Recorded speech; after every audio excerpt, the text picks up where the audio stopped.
I have a box. The QHY268M is probably one of the most hotly anticipated cameras in years. Let's open up this box and see what's inside. Welcome to Alaskan Astro.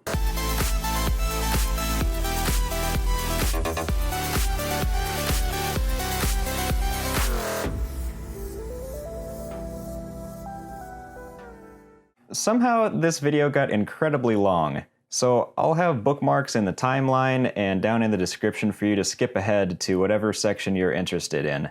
Thanks again to the people who have sent me pictures and even spare parts. You know who you are and I really appreciate the help. Let's get into this video.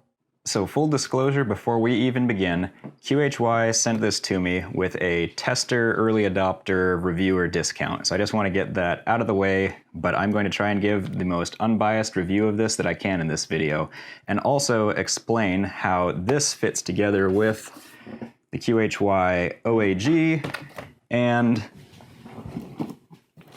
the QHY filter wheels. Try to explain this QHY ecosystem that seems to be confusing a lot of people, because I actually think it's a really good system.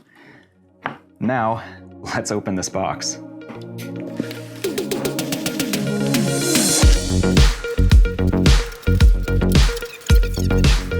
I actually really like QHY's boxes. Doesn't matter that much once you open it. I'm hoping to never put it back inside, but it is a nice looking box.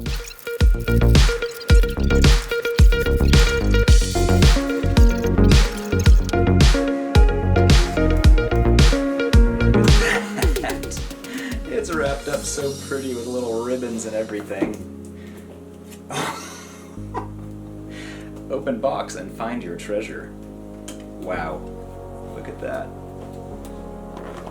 It's wrapped up like a little Christmas present. Okay, there it is. The QHY268M. Okay, so first impressions of this camera. It's big, and it feels really well built. It is solid. I'll show a little comparison of this next to like an ASI1600 to give you an idea of scale, but it just feels really good here in my hand. And that good size sensor in there. Let's see what else is in the box. So we've got this little cluster of mini boxes in here that we'll check out.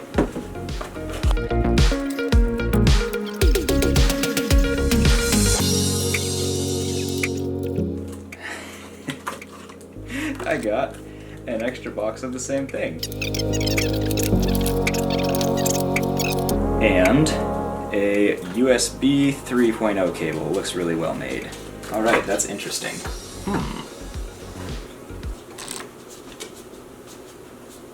I wonder if I didn't get what I was supposed to get in this box.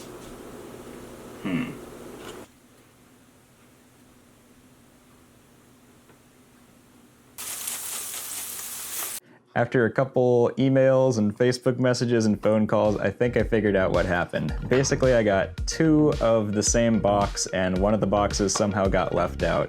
I contacted QHY and they immediately got back to me and said, I quote, "That is so bad." So they're shipping me a replacement and taking care of me. I've got some extra adapters around so the video can continue. Well, while we get that sorted out, I might as well start transplanting my filters from my old wheel over into my new wheel and show you what that kind of looks like. So the next step that I'm doing is actually removing this little adapter on the back by taking out these screws that are inside the wheel. And what that allows us to do, once we remove that, is bolt directly to the front of the camera.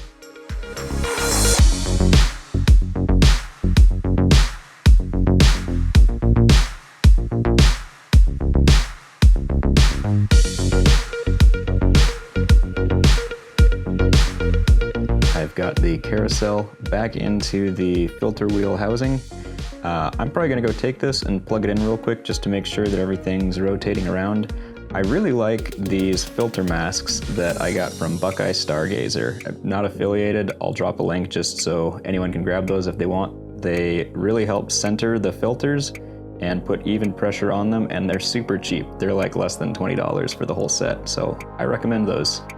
Let's turn this chaos into a little bit of order. I'll summarize what comes with everything and how it all fits together. Okay, let's see if I can get this in one take. I've got my notes with me to explain everything that comes with each bit of gear. So let's explain. With the QHY268M, the camera itself, you get a camera. You also get a quality AC to DC converter with their locking barrel plug. You get a quality USB 3.0 cable. The camera itself has the short back focus plate already installed on there, and I'll show you again how that works. You also get some little set screws that can adjust the tilt on that front plate if you need to, but they carefully adjust that at the factory, so you shouldn't need to deal with that. You also get a 2-inch nose piece with a M54 by 4mm thick adapter. This screws onto there, and then you would bolt with the screws this adapter onto your filter wheel or onto the camera itself. You get short screws so that you can do that. You also get a desiccant plug for if you need to get humidity out of the sensor chamber. The 268M actually has a humidity sensor inside the sensor chamber, and if the software supports it, which Nina does, it will tell you what the humidity is in there so you know when you might need to dry that out so you can avoid dewing on your sensor. You also get a little card that links you to manual and drivers and adapter instructions. QHY recently updated the 268 page, and it has some really useful, helpful information on getting this stuff figured out. Now, the stuff that I didn't get, which we talked about, but you should be receiving, is the spacers that help you get to a standard 55mm back focus with or without an off-axis guider. That is 3 3mm thick spacers, one 1mm thick spacer, one 10mm thick spacer, and one threaded M48 by 5mm thick adapter. And you get screws that are long enough to attach those together, whether you're using a ultra slim filter wheel like this or the standard thickness filter wheel. I think the large size only comes in that thick. So they actually set you up really well with that, and they include little cards that show a diagram of how everything needs to fit together. And that information is all on QHY's website as well. So that is everything that comes with the camera itself. Next, let's talk about the filter wheel that I already have attached onto my camera. So with the filter wheel, you get the filter wheel and another 2-inch nose piece. This one, because the filter wheel is threaded, you can just thread it directly onto there if you so desire. Or you can bolt on accessories because it has that 6-screw pattern.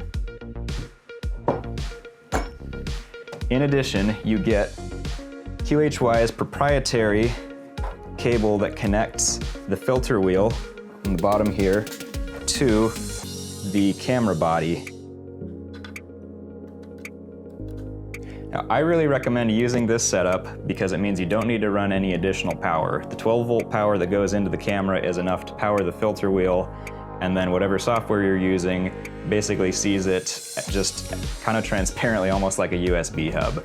It's one less cable to run, and it just kind of works. I wouldn't mess with the USB option because then you also have to run, and they do give you this, a 12-volt power input in addition to the USB to get it to work consistently. So I wouldn't mess with the USB. I would just use the proprietary cable that they give you. You also get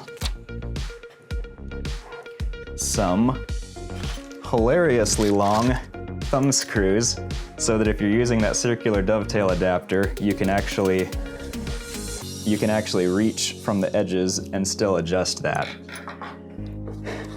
When the filter wheel ships to you, it will have this circular dovetail adapter, again, that I'll talk about in a minute of how that works, bolted on, and it has the shorter thumb screws as well that are more reasonable looking. You're probably going to remove that though to attach the 268M directly to the filter wheel. In addition, you also get a nice USB cable if you do want to attach it that way, if you do want to connect it that way, and you get about 1 billion little screws and washers for attaching different thickness filters to the carousel inside. This is actually nice that they give you all those different lengths of screws to make sure that it's going to work for you. I appreciate that. That's everything that comes with the filter wheel. Next, let's talk about the off-axis guider. The OAG-M has the actual off-axis guider itself with the prism, and the focuser is a really nice smooth helical focuser built in with thumb screws. I've already got my camera in here and it's at focus, so I'm not gonna take that out. But yeah, so it has that, and it comes with 2 M42 threaded adapters. I'm not exactly sure why, but it's been helpful for me, and 2 threaded M54 adapters. I guess this just lets you bolt whatever you want onto the front there and then have threaded connection to finish. Most are probably gonna end up using that M48 adapter that comes with the camera itself, but it's nice that they're giving you all these options. In addition, you also get some longish screws that would just let you attach the off-axis guider to whatever equipment you've got. I also have QHY's EF adapter that threads onto that same M54 adapter. And actually the back focus is such that if I attach this 4mm thick adapter onto the filter wheel, I can just thread their EF adapter directly onto it, and I shouldn't need any spacers. We'll see how true that is to get a flat field, but you would just thread that on. That would already be bolted on, and then you could just attach a Canon lens to the front of your camera. I also got a spacer kit. A lot of retailers sell this. You get 5 spacers. There's a 7, a 3, a 2, a 1, and a 0.5mm thick spacer that's these QHY through-hole unthreaded 6-hole spacers that I'll show you how those work together, but they're really nicely made, and I've been really glad to have this so I can play around with a bunch of different setups and back focus options. It's not necessary with that kit that comes with the camera, but if you've got weird back focus requirements, or I don't know, you're just playing around, it is helpful to have this, I think. So that's everything. Let me show you how it works together. So how do we attach everything together? QHY's Ecosystem uses these 6-hole through-bolt adapters. I actually really like this system. So basically, you just calculate how much back focus you need, and then you get the correct number and type of spacers or threaded adapters that you need, and you use these long screws to just connect everything together. And these actually have a little flange on one side to prevent light from leaking through the edges. So for my situation here, I have a threaded adapter, a spacer, then I would take my off-axis guider, put that on, and then add another spacer, another spacer, and another spacer, and then you just screw it directly into the filter wheel. Now the advantage of this setup is that you've got a very secure mechanical connection, and no matter what, your sensor is always going to be aligned the same with your filter wheel, or especially with your off-axis guider. That means that this prism stock is always going to be out of the way if you have the camera bolted on correctly. That's really nice, because if you're trying to do different shims to get back focus with threaded adapters, that sometimes means that the sensor just ends up in a random orientation. That's about as simple as I can explain it. If you have different back focus requirements, you just add more or less spacers. You can have different threaded adapters on the end for different size accessories that you terminate in. It really just kind of works well together. I like this system. Now on the camera side, you have the same 6-hole setup, which just screws directly into that front plate that comes attached to the camera. Now, it's pretty easy to open up the filter wheel assembly, take the carousel out, and get access to all 6 screws that attach the camera to the filter wheel. And since you're probably only doing that once, I think it's worth the extra effort to just go ahead and do that. You technically can get to 4 of them by going through one of the filter wheel holes, but just do it. Put in the extra 5 minutes and have an extra secure connection. Use all 6 screws is what I would recommend. Something that may confuse some people is what to do with this circular dovetail adapter. This is for cameras that have the circular dovetail adapter on them. This would be bolted directly to the filter wheel from the inside. And again, this is how it's shipped. And then you basically connect a camera, it dishes into there, and then you just clamp down on these thumb screws, and you've got a secure connection that way. It's kind of nice because you can rotate stuff around, I guess, but it uses up less back focus to have this direct bolted connection, and it seems a little more secure. I don't know, this is rock solid too, but you can pretty much ignore that because it's not how the 268M ships. But just for anyone who's looking for information on other QHY cameras, that's how the circular dovetail adapter does connect. Let's talk about why everybody is so excited about this camera. Basically, if you had a wish list for everything you want in a reasonable modern astrophotography camera, this checks off all those boxes. It's an APS-C mono sensor with current generation technology, 3.76 micron pixels, 0 glow, low read noise, deep full well, multiple readout modes. It's just really incredible. So that's a whole lot of numbers. What does it actually translate to?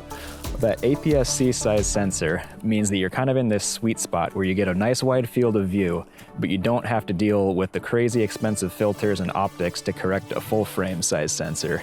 You've got reasonable sized pixels that are going to give you a good image scale with a lot of consumer grade telescopes that you're going to have access to. The no glow means you don't even have to use darks. The low read noise means that you can take surprisingly short exposures and still get amazing signal to noise ratios out of them. We're no longer in the CCD days. And that 16-bit ADC just means that you've got these beautifully smooth gradients from your lowest to your highest signals. That deep full well means that you're not going to be blowing out stars nearly as fast, and you have this huge high dynamic range.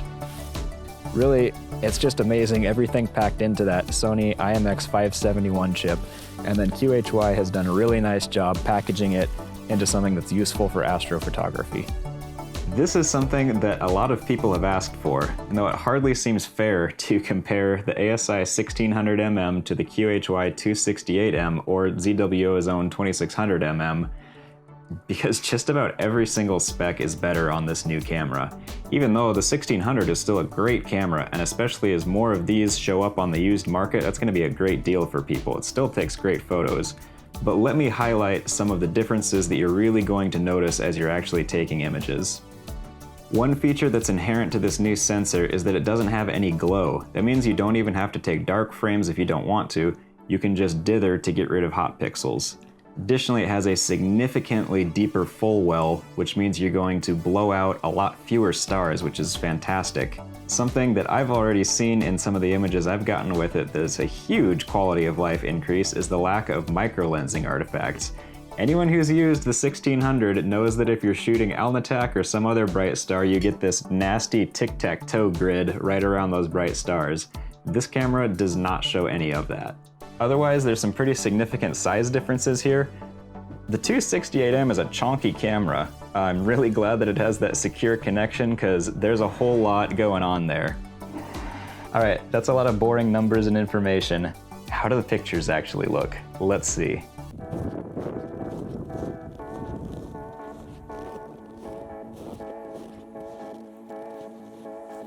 Here it is in all its glory, the 268M, taking pictures of the night sky.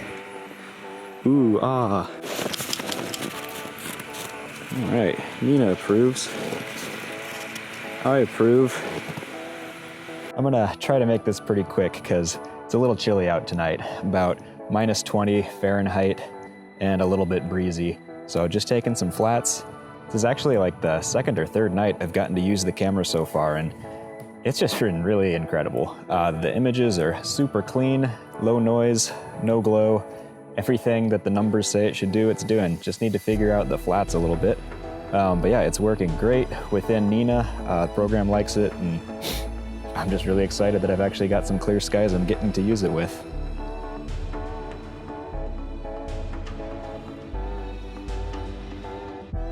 It is 12:30, I just got back to the house and I'm getting first light with the 268M. Things are actually going really well except for a couple guiding hiccups, but this camera is pretty amazing. I am excited to show you the results. Just a quick update, the camera is working great in Nina. Everything is connected well. I'm running at -40C at 4% power, and yeah, we've got sulfur and HA subs coming in on the California Nebula. You can see here, they just look incredible. If we look at the statistics here, we can see that we are maxing out some of our pixels, but only 192, which is just about nothing. If we inspect this star over here, we can see we did blow out a couple pixels in here, but considering how bright that is, and this is a 300-second exposure, that is pretty impressive. That's why you want that deep full well. If that's the only star that's giving us problems, this camera is doing exactly what it's supposed to do. It's almost like the numbers that were advertised actually translate into real-world advantages. Wow! Things continue to be looking like they're working well. I just switched over to shooting M101, and hopefully I'll actually have something of a finished product on this by the end of the night. I got some time to edit the images that I was able to take over the last few clear nights, and I'm pretty pleased how they turned out, all things considered. The image of California Nebula is only about 3 hours of data, and M101 is only about 10 hours of data, so I would really like to keep working on these, but I thought it'd be nice to have something to show at the end of this video. Something I didn't really talk about much is the different readout modes of the 268M. All of these images were taken in mode 1, right at gain 56, where you have that massive read noise drop. You still have a very deep full well, but you have almost no read noise, which gives you a huge dynamic range in your stacked images. Other people may end up using mode 0 at gain 26, which is where you get that read noise drop for that mode. Maybe if you have a very fast imaging system like a RASA and you don't want a million frames at the end of the night, so you actually want a little bit of that lower gain. But this is working for me. It'll be interesting to see where other people end up. I am still having some issues fighting my flats. I think it's a mechanical issue related to the size of my secondary mirror or my adapter being too small that I've got to use right now. So I'm hoping that some things I've got coming in the mail are going to fix that problem, because it'll be kind of a bummer to be limited by that. But yeah, I'm really happy with how this is working. If you've made it to this point in the video, I'm pretty impressed. Thanks for sticking along. What are my initial impressions of this camera? It's great. I really like this thing. It's just been a joy to use this. The images I'm getting are incredibly clean. The field of view is great. I've got a couple little hardware issues that I need to figure out with my own setup, but I just can't wait to get to see the images that other people are gonna start making with this thing. I think it's gonna be an amazing tool that a lot of people are hopefully going to get to use soon. I know supply and demand are about as far apart from each other as could be right now, but hopefully that gets back to normal a little bit soon. Yeah, otherwise, just remember to wear a coat when you're shooting with your new camera because it gets cold out there. Thanks for watching.